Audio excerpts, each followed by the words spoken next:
Selanjutnya, saudara, ada puluhan emak-emak beraksi dengan membawa perabotan rumah tangga di Sukabumi, Jawa Barat. Aksi ini sudah 2 kali dilakukan dalam 4 bulan terakhir karena sejumlah jalan yang rusak tak kunjung diperbaiki.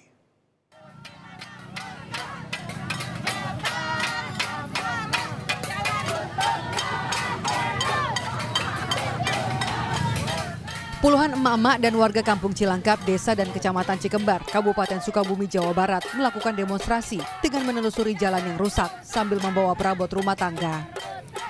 Warga protes kedua kalinya sejak Desember 2022 karena jalan provinsi yang rusak tak pernah diperbaiki secara permanen oleh pemerintah.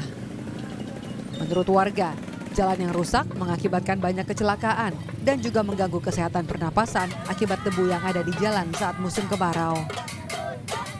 Ada janji dari Wakil Gubernur akan diperbaiki jalan ini, tapi ternyata sampai sekarang jalan ini semakin memprihatinkan. Selain juga membahayakan pengendara, juga mengganggu kesehatan masyarakat. Banyak yang sakit banyak yang sakit pernapasan, banyak yang masuk ke rumah sakit, apalagi banyak balita-balita. Jadi ini kalau hujan seperti ini, banyak juga yang kecelakaan. Kalau kemarau, ini debunya tuh sampai nggak karuan. Masuk ke rumah-rumah, jemuran tidak bisa menjemur baju di pinggir jalan. Tidak bisa, pokoknya sangat memprihatinkan.